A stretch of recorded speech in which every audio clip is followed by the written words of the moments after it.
Brasil é um país fantástico.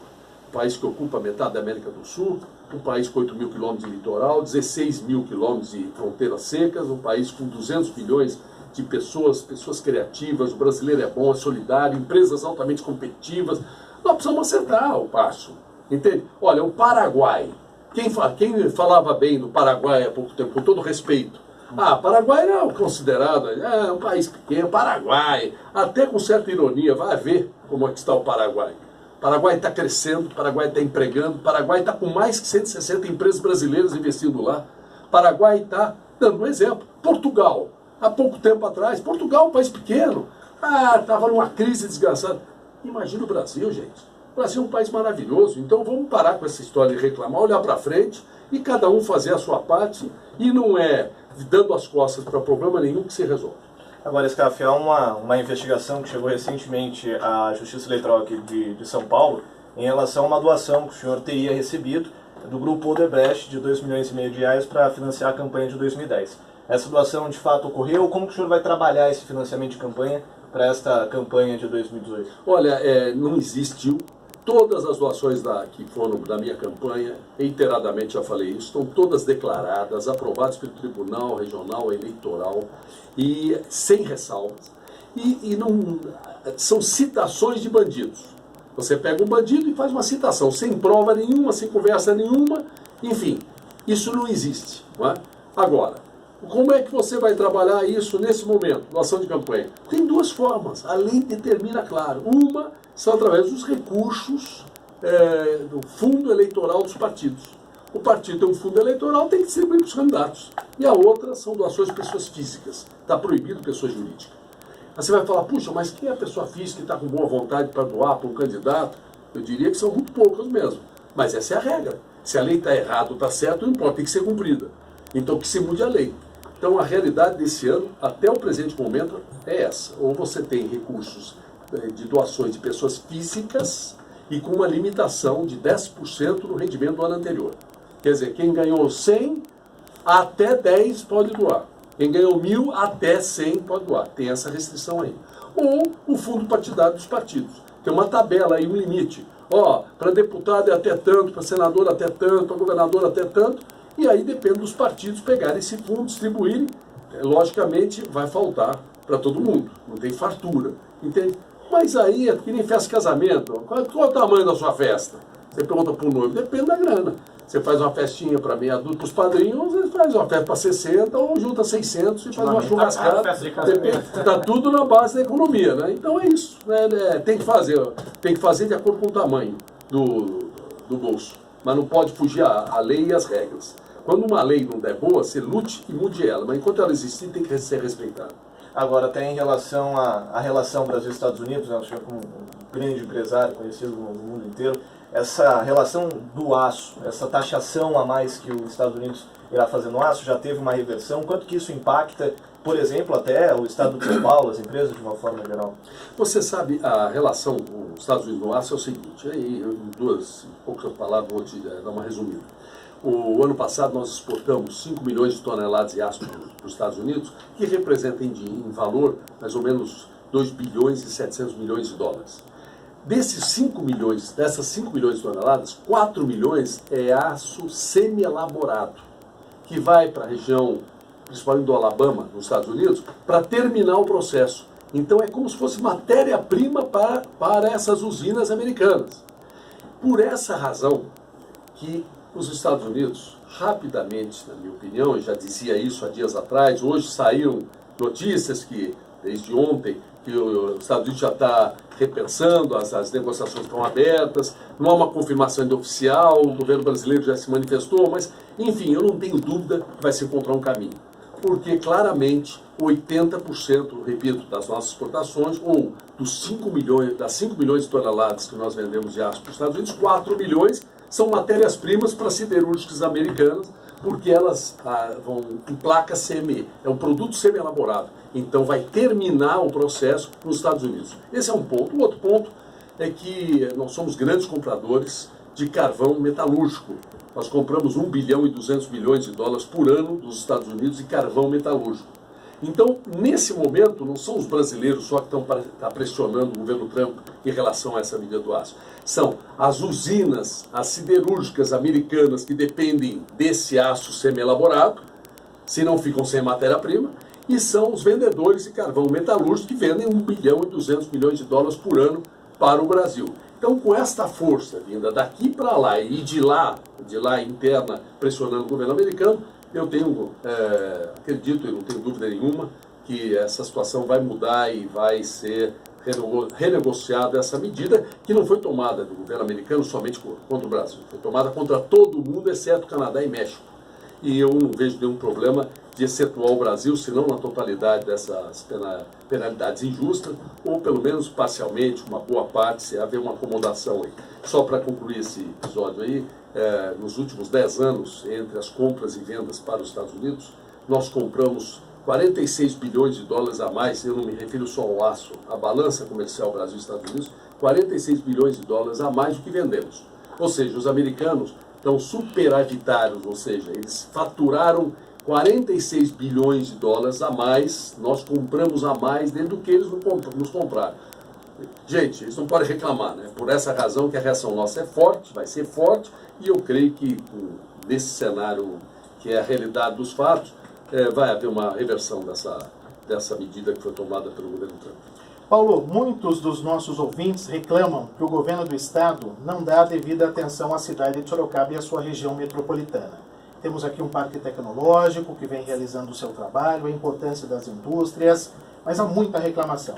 Que Sorocaba arrecada muito, repassa muito, mas não recebe na mesma medida ou na mesma importância. De que maneira o parque tecnológico, as empresas de Sorocaba, a importância de Sorocaba no cenário econômico do estado de São Paulo? Olha, Sorocaba é uma cidade não só pelo seu tamanho,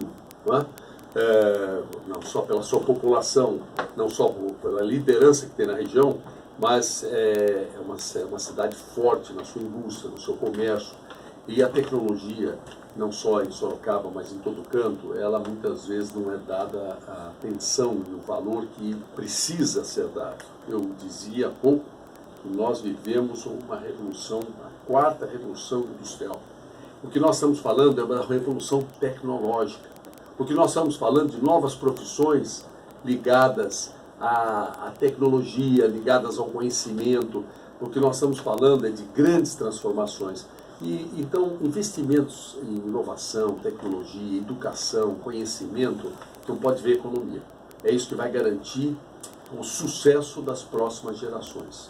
Então, não tenha dúvida nenhuma, que Sorocaba merece e nos orgulha muito. Eu estou falando assim, vai falar, bom, é porque ele não é governador, ele está falando isso. Bom, mas eu não prometi nada aqui em Sorocaba e modernizei, quando já assumi o Senai, modernizei toda a nossa escola do Senai, construí outra escola do Senai, Sorocaba tem 2 escolas do Senai, as 2 são referência internacional, você pode pegar qualquer país do mundo, da Europa, dos Estados Unidos, Japão, não tem nada melhor do que as nossas escolas do Senai, daqui. Não prometi nada, hoje estou inaugurando aí um Sebrae aqui, um posto Sebrae, além do nosso escritório que temos em Sorocaba, nosso SESI, também remodelado, temos um projeto da prefeitura, temos uma ampliação na área educacional, esportiva e cultural aqui no SESI Sorocaba. Não foi ainda feita, porque durante um tempo havia uma necessidade de regularizar o terreno, havia um terreno anexo a nós, tinha uma rua no meio, precisava acertar essa questão, demorou um pouquinho não, demorou uns anos para que a prefeitura acertasse essa parte documental. Agora foi acertado, nós já temos um projeto para um prédio magnífico de nova escola, um palco aberto, dos mais modernos do mundo para fazer shows abertos, como nós temos em São José dos Campos, como nós temos em vários cantos do estado, queremos fazer aqui em Sorocaba, além de ampliação da área esportiva. O projeto da prefeitura, se sai a aprovação hoje, amanhã já sai, começa a publicar os editais todos. E, enfim, então eu creio que nós precisamos realmente uma cidade como Sorocaba, pela pujança toda, pela sua indústria, por tudo isso, é natural que ela tenha muita força. A cidade de Sorocaba tem um orçamento pesado, orçamento grande, Ela tem muita força e muitas outras cidades menores precisam de apoio também, porque o desenvolvimento tem que ser horizontal. Não adianta você desenvolver demais, faltar tudo numa cidade e não ter nada na outra. Mas na área tecnológica, não só em Sorocaba, mas em todo o estado de São Paulo, precisa dar uma atenção muito maior do que é dada e investir muito mais do que está sendo investido. Bom, Paulo, primeiro era não pagar o pato. Agora chega de engolir sapo. Eu me refiro a duas campanhas do Fiesp. Então, primeiro vamos falar dessa nova campanha. Então, chega de engolir sapo. O que se trata essa campanha? Você falou bem. Algumas pessoas estão confundindo. Aí, agora o sapo no lugar do pato. Não tem nada disso. Eles são amicíssimos companheiros e cada um tem uma missão distinta. O pato foi lançado em 2015 numa campanha onde nós colhemos 1.200.000 assinaturas contra aumento de imposto. E atingiu o seu objetivo. Todas as vezes que o atual governo, o governo anterior, ameaçou aumentar imposto, o pato foi para a rua e foi respeitado. Ele é respeitado. Vai para Brasília, vai para Paulista, enfim, e para o interior, para outros estados. E eu diria assim, de 2015 para cá, por umas 10 vezes nós evitamos aumento de imposto, graças à figura do pato, que simboliza a indignação da sociedade com esses altos impostos e mais imposto, com falta de qualidade dos serviços públicos, com roubalheira, com tudo isso que a gente assiste. E temos um outro problema, além dos impostos, que é muito grave, que são juros altos. Por que essa razão que nós lançamos uma campanha de juros? Porque nós batalhávamos para reduzir a taxa Selic, que é os juros básicos, e o spread bancário. O spread é aquela diferença, quando o banco toma seu dinheiro, entre a diferença entre o básico, a taxa básica, e o que ele põe em cima para emprestar o dinheiro. Então há uma diferença muito grande. Quando você vai aplicar o seu dinheiro no banco, você pega um rendimento pequenininho. Quando você vai tomar o dinheiro no banco, você está frito. Muito bem. Nós sempre batalhamos nas duas coisas, na taxa básica, que é a Selic, e no spread. A taxa básica foi recuando. Ainda é alta, mas hoje está em 6,5%. Eu digo é alta porque com 3% de inflação, 6,5% dá 3,5% de juros reais. O mundo hoje não tem uma taxa básica tão alta. Mas reduziu bastante, era 14%. Né? Mas o spread bancário é um absurdo e esse não baixou. Imagine só, um cheque especial, um cartão de crédito. Um cidadão que há 10 anos tivesse usado o seu cartão de crédito e ficado devendo, descoberto, ou usado o cheque especial, ele hoje está devendo, se ele usou R$100 há 10 anos no cartão de crédito ou no cheque especial, ele está devendo hoje 4.400.000. Mas se no mesmo dia alguém pôs R$100 na cadeira de poupança, tem 198 hoje. Quer dizer, que para quem pôs na poupança há 10 anos, os 100 virou um pouco menos que R$200. E para quem usou R$100 no cheque especial no cartão de crédito, está devendo 4.400.000. Que história é essa, gente? E é por isso que agora o nosso ídolo novo aí é o sapo. Chega de engolir sapo. Esse sapão verde aí, que eu vou deixar de presente esse para vocês, vai estar aí na porta, todos os domingos, na porta dos principais bancos. Nós lançamos essa campanha há poucos dias e eu já estou vendo uma porção de movimentos no Brasil contra o aumento de juros. Até algumas televisões estão aí fazendo propagandas, se movimentando, criticando juros. Então, o sapo já começou com influência, porque ele já está influenciando muitos movimentos, o que é muito bom. Né? Uma campanha como essa não tem o objetivo de resolver o problema, tem o objetivo de chamar atenção para o problema, fazer com que a sociedade preste atenção e não aceite, se indigne. Porque muitas vezes a pessoa está indignada e tudo, mas acha que é assim mesmo. Não é não, gente. Não existe isso em nenhuma parte do mundo. Juros de 320%, 330% por ano, com inflação de 3%, eu não conheço lugar nenhum do mundo, é só no Brasil mesmo. O exemplo disso é que os 5 principais bancos brasileiros, o ano passado, tiveram mais lucro do que as 260 empresas de capital aberto brasileiro. 260 empresas de capital aberto, do comércio, da indústria, da economia, que geram emprego, não tiveram lucros iguais aos 5 principais bancos. Alguma coisa precisa mudar nisso aí. Paulo Scaff, nosso convidado na manhã desta quinta-feira, tem agenda movimentadíssima hoje em Sorocaba. Eu só quero aqui como último destaque, Paulo, a sua análise sobre Luiz Inácio Lula da Silva, o grande representante dos trabalhadores e que hoje está aí prestes a já condenado à questão da prisão. Eu pergunto a você, na sua experiência na política, com os empresários, essa experiência de visitar todo o Brasil e o estado de São Paulo também. O que aconteceu com o Lula? Ele errou. E a justiça condenou. E ele vai pagar pelos erros dele. Eu não gosto de comentar assim situações de pessoas quando estão em situações difíceis. Certamente ele não passa seus melhores dias. E não cabe a mim julgar pessoas. Eu acho que o julgamento divino, julgamento todos nós teremos, mais cedo ou mais tarde. Por isso que você tem que fazer as coisas direito.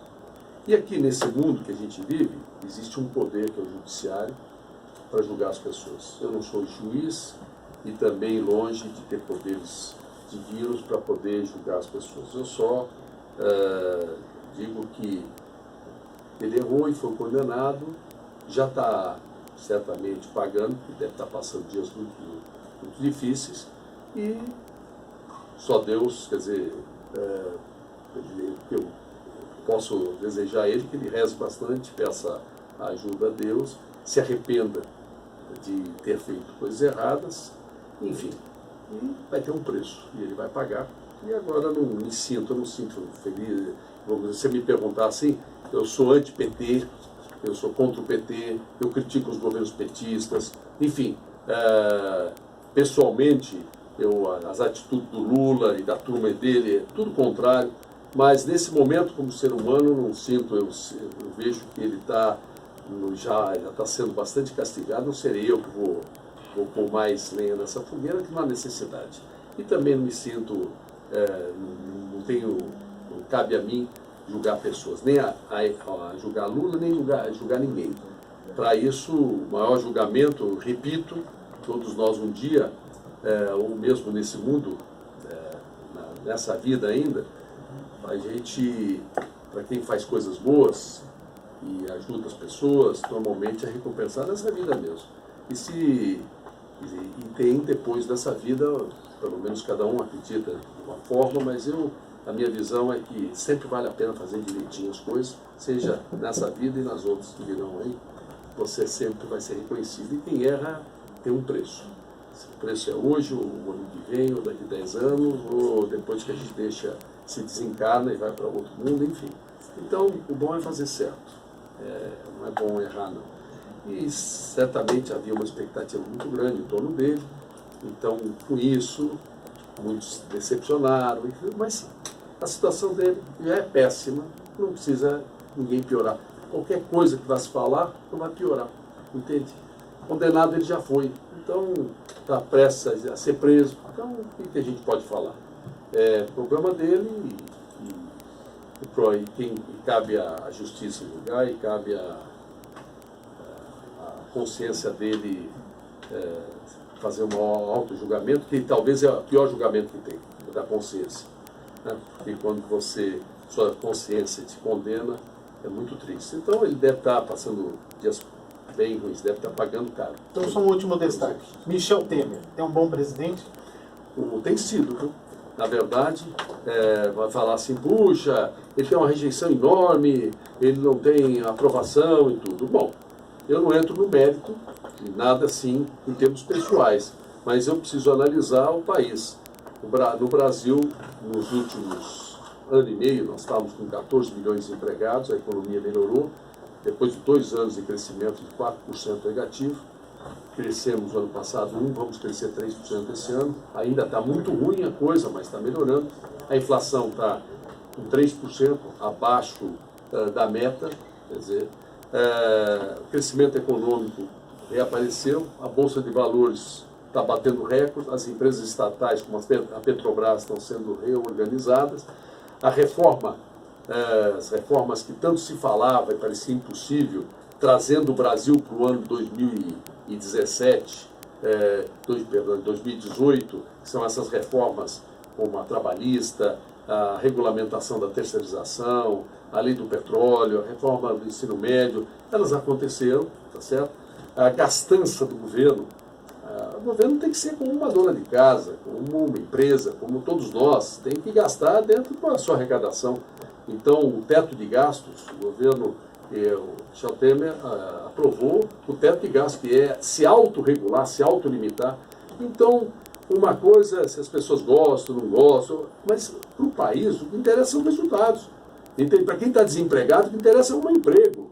Para a economia que não anda, tem que andar. As reformas para modernizar o país são necessárias, o que importa é acontecê-las.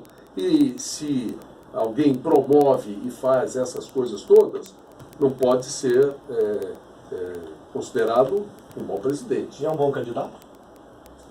Olha, você tem, talvez a primeira pergunta é se ele é candidato, né?